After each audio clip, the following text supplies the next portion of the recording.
وأصحابه وأهل بيته وأزواجه أجمعين برحمتك يا أرحم الراحمين.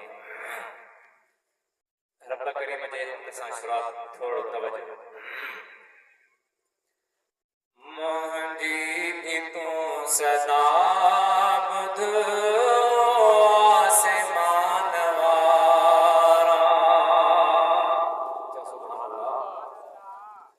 मुंहिंजी भी तूं सदा ॿुध आसमान वारा काॾे भला वञा मां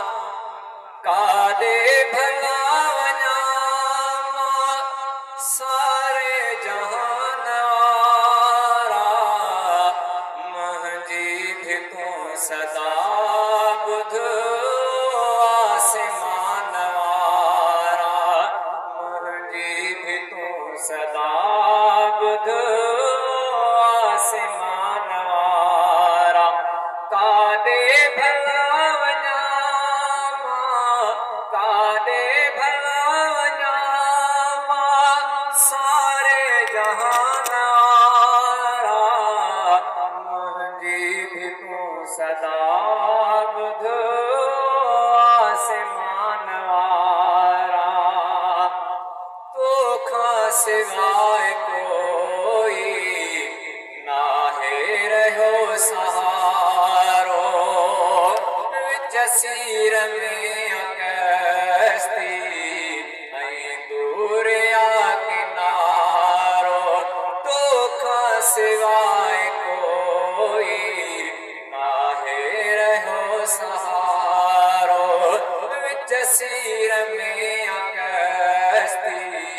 ऐं दूरिया किनारो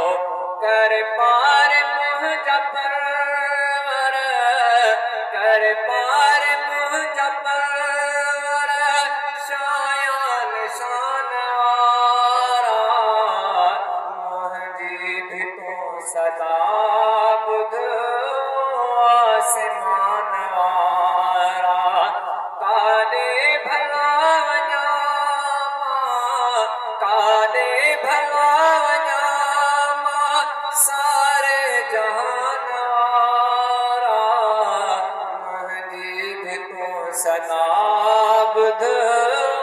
आसमान वारा कंहिंखे तूं दुख ॾेखारे कंहिंजा तक नहीं सोला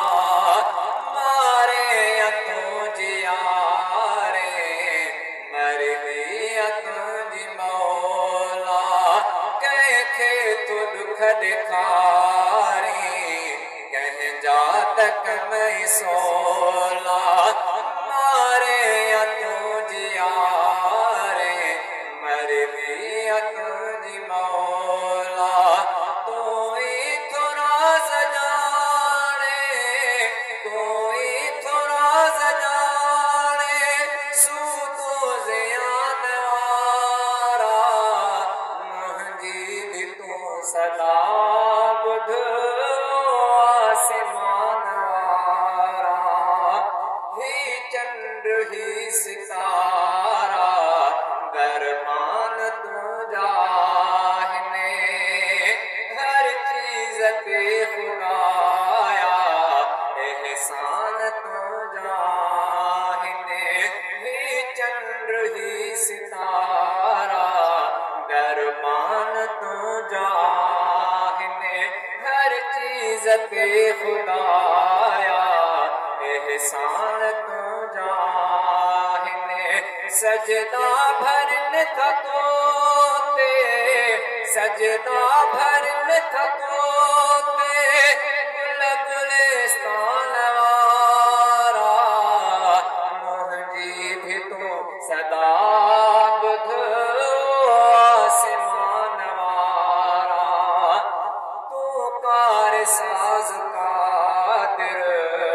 परवरदिगार परवर तूं कार साज़ कादिर परवरदिगार परवर अल्लाह आहे बेशक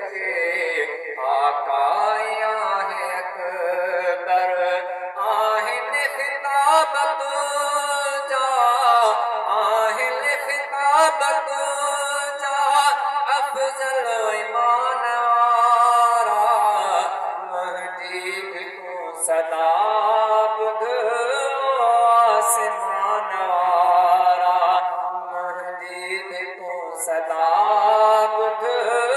आसमान वारा काॾे भला वञा मां सारे जहान वारा मुंहिंजी बि तूं सदा ॿुध